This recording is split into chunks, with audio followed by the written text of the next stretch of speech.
Imagine you are managing the security for this massive global enterprise, right? Okay, I'm picturing it. And you spent years building your entire defense system around like the most advanced security cameras and automated locks ever invented. Hooray. And then one morning, the government just shows up, completely disables your security system, and tells you, it's for your own protection. Wow.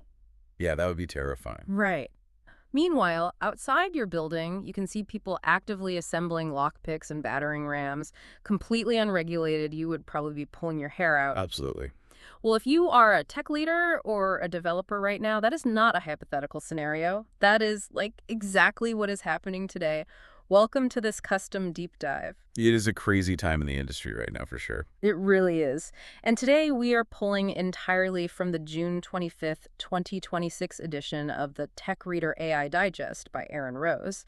And our mission today is to connect the dots between three massive, seemingly isolated events shaking up the tech world this week. And they are huge events. Huge. We are looking at a government-mandated AI shutdown, a totally botched stealth launch by Google, and the sudden emergence of an $80 billion invisible monopoly.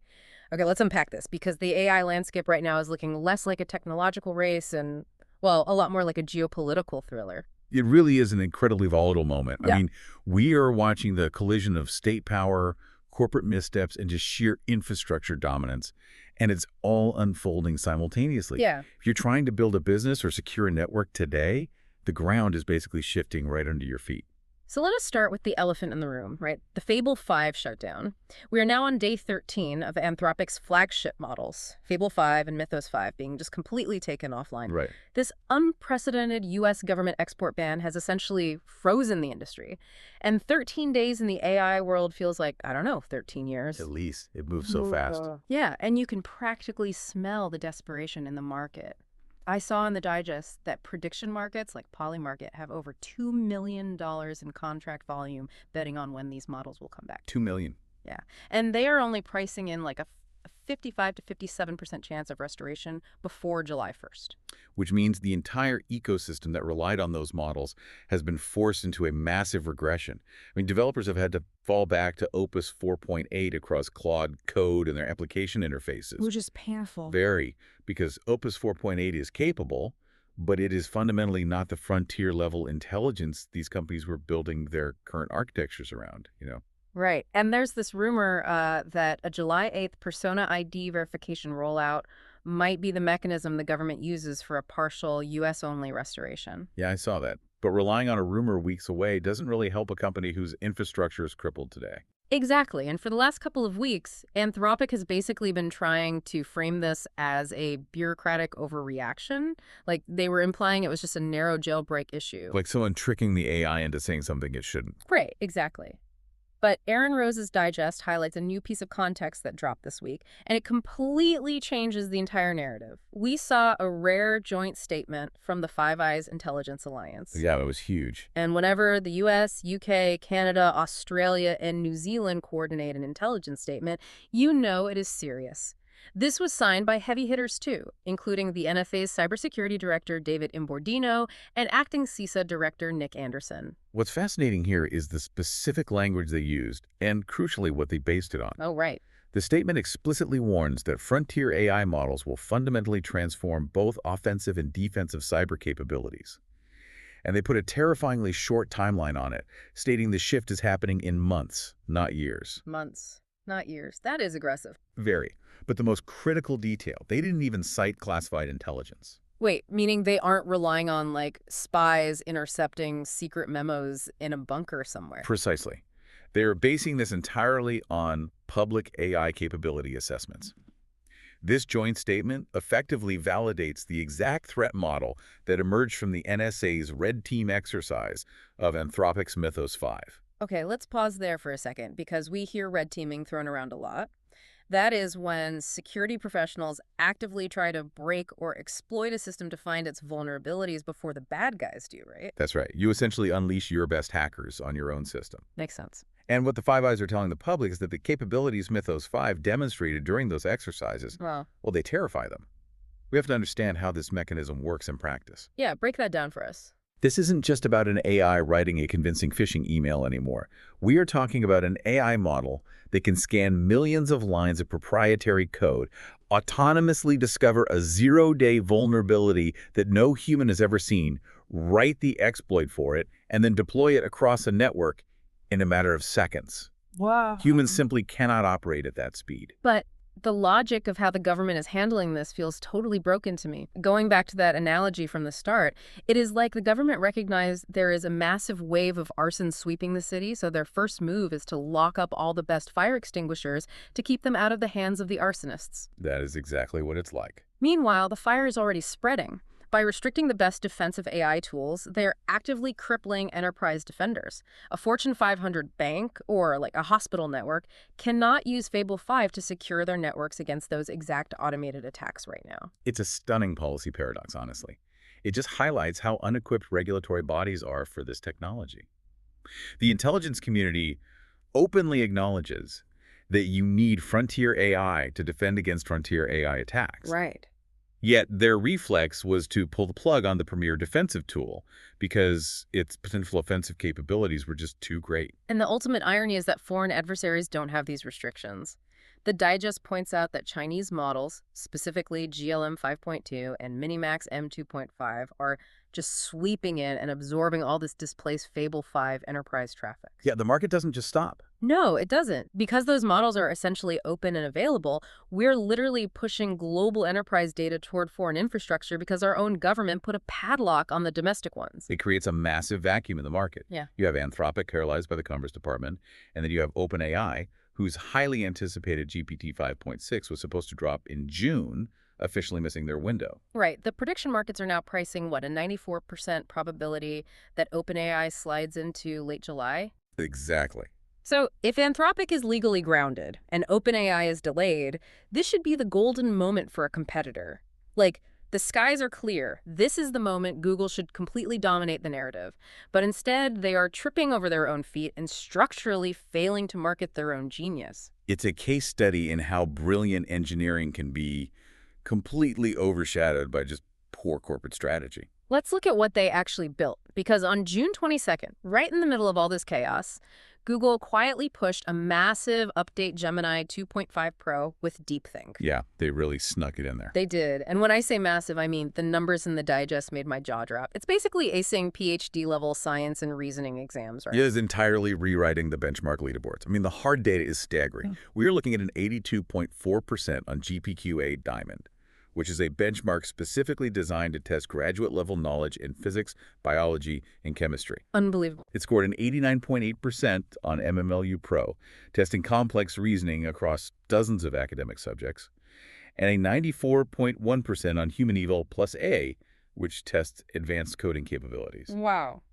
And crucially, all of this is backed by a 2 million token context window. I want to dig into how that actually changes the game for someone using it, because a 2 million token context window isn't just a slight upgrade.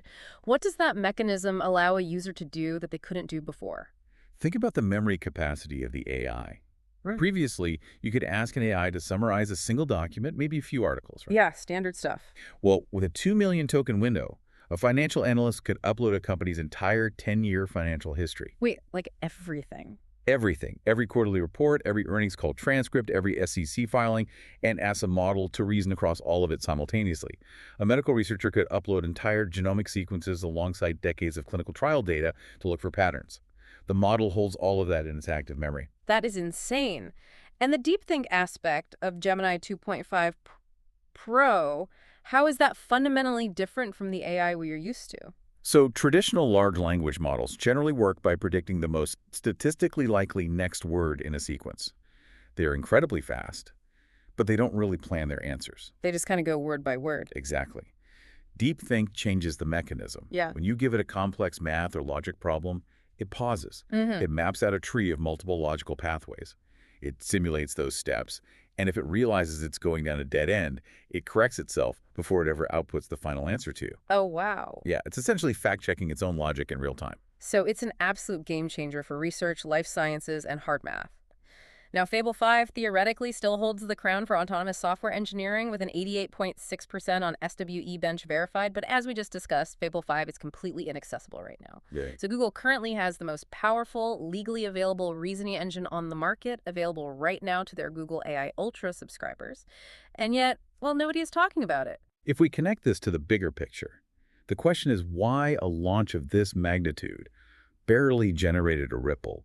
I mean, the developer ecosystem was definitely distracted by the Anthropic shutdown drama, but Google's primary wound here is totally self-inflicted. Yeah. Their product naming convention has become a violently fragmented mess. It really is. Reading through their lineup, it feels like they just threw numbers and buzzwords at a dartboard. You have Pro versions, Flash versions, 2.5s, 3.1s. It's a mess. Right. As an enterprise developer, I don't even know which model I'm supposed to be deploying today. That confusion kills adoption. It is incredibly difficult to track what capabilities correspond to which model or what is actually available in production versus what is just a research preview. Right. And the critical distinction that is getting lost is that the model crushing the benchmarks right now is Gemini 2.5 Pro with DeepThink. It is not their promised flagship. Here's where it gets really interesting, because there is a massive ticking clock hanging over Google's leadership right now. Back at their May I/O conference, CEO Sundar Pichai stood on stage and promised that Gemini 3.5 Pro, the true next-generation flagship, would be generally available in June. Yes, he did. Well, there are only 5 days left in the month. If they miss this deadline, it marks their second consecutive broken I/O commitment. And the market does not forgive that kind of perceived instability at the executive level. No, it doesn't. The Digest notes that Alphabet stock is still recovering from a 7.2% intraday drop earlier this week. And that drop wasn't just random market fluctuation either. No. It was triggered by the departures of Noam Shazir and John Jumper, two absolute titans of AI research leaving the company. So you have a brain drain at the top, a chaotic product lineup confusing developers, and a CEO staring down a broken public promise. Even though they just released a mathematically brilliant model, the market is actively punishing them. Which really forces us to look at the broader reality of this industry right now. The companies building the brains are stalling out. Yeah. Anthropic's products are so powerful, the government effectively confiscated them. Google has brilliant researchers, but is structurally failing at basic distribution and go-to-market strategy.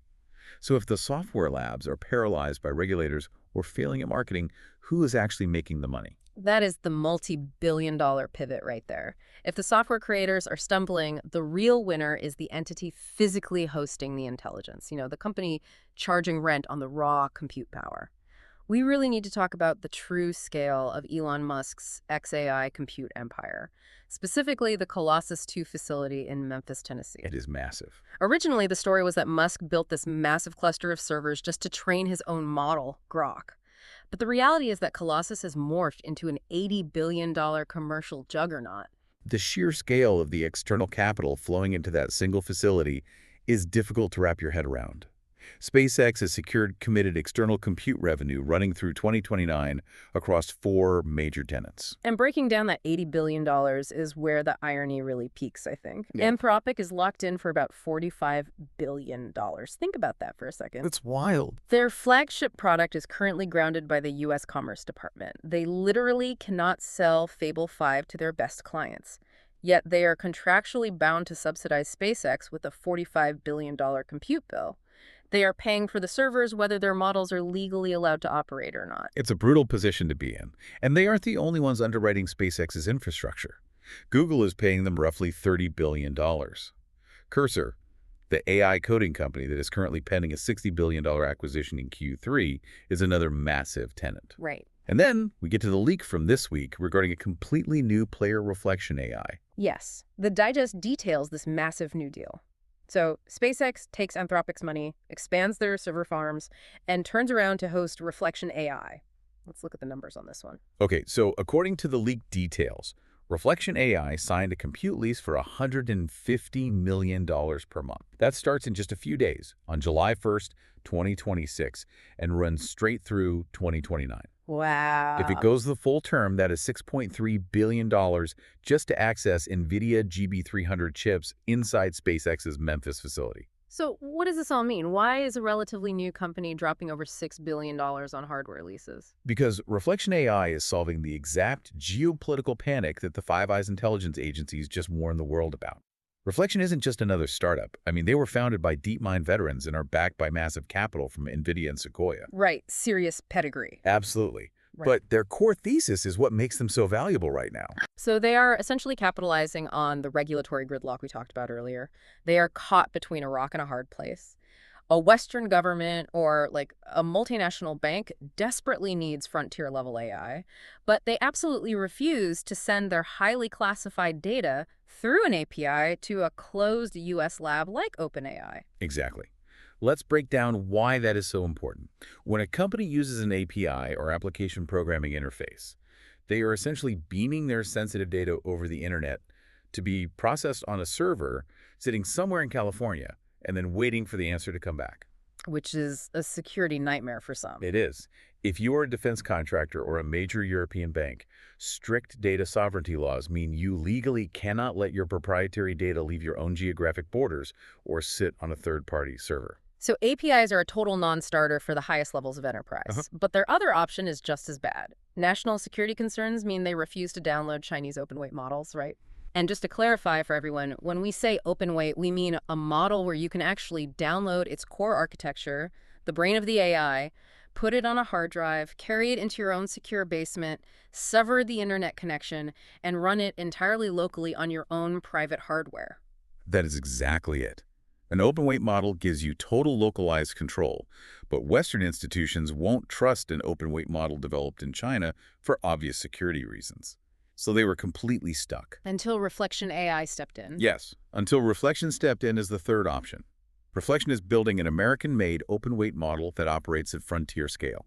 They are giving these massive institutions the holy grail, a highly capable model they can download, audit line by line, and run entirely behind their own firewalls. Safe from foreign tampering and safe from U.S. lab data harvesting. Exactly. That makes perfect logical sense, and it completely aligns with the broader enterprise trend we are seeing globally. I was looking at the quick hits in today's digest, and Presite AI signed a memorandum of understanding with Banco Santander to explore strategic AI cooperation. Yeah, I saw that. And simultaneously, they partnered with the Abu Dhabi Chamber to deploy agentic AI across 102,000 small and medium enterprises. And that term, agentic AI, is key there. We aren't just talking about chatbots that answer questions anymore. Agentic AI refers to autonomous agents that can actually execute complex workflows. Like doing the actual work. Right, like an AI that doesn't just draft an invoice, but logs into your accounting software, cross-references the purchase order, generates the invoice, and emails it to the client, all without human intervention. So global finance and foreign governments are aggressively moving to deploy these autonomous agents, but they are doing it through partnerships that guarantee localized control. They don't want to be reliant on a black box sitting in a California server farm. No, they don't. Reflection AI sees this massive gap in the market, which is why they just locked in $6.3 billion worth of specialized hardware to build the exact type of sovereign AI that the world actually wants to buy. But the overarching brilliance of this entire ecosystem is Elon Musk's positioning. Whether Anthropic resolves its government ban, whether Google finally figures out its marketing, or whether Reflection AI becomes the new standard for global enterprise, well, Musk gets paid. Right. The AI industry is essentially fighting a brutal existential war over software, and SpaceX has quietly built an invisible toll booth, charging rent for the battlefield itself. It is staggering when you pull all these threads together. I mean, in just a single week, we have seen the highest levels of the allied intelligence community publicly admit they are terrified of how fast autonomous cyber warfare is moving, resulting in a domestic innovation shutdown. Yeah. We have Google successfully engineering a model that maps out brilliant logical pathways to lead the world in scientific reasoning, but burying it under their own chaotic product names and missed deadlines. Totally unforced errors. And hovering above all of it, you have SpaceX pulling in $80 billion to lease out the very physical servers that make any of this possible, completely immune to the software turf wars happening on their own hardware. Which raises an important question, and it is something I think you really need to consider as you watch these headlines unfold over the next few months. We spend so much time debating which software lab has the highest benchmark scores or the smartest reasoning engine. Right. But if the future of global security, banking, and enterprise computing ultimately relies on who controls the physical servers and who can navigate the strict rules of data sovereignty, exactly the bet Reflection AI is making. Will the best AI model even matter in a few years? Or will the ultimate winner of the AI revolution simply be whoever holds the most secure, government-approved hardware lease? That is a fascinating thought to leave on, the idea that we are all completely distracted by the software while the true power lies entirely in the silicon and the physical walls built around it. Well, thank you for joining us on this deep dive. Keep questioning the narratives behind the daily tech headlines, look past the benchmarks, and pay attention to who actually owns the infrastructure. We'll catch you next time.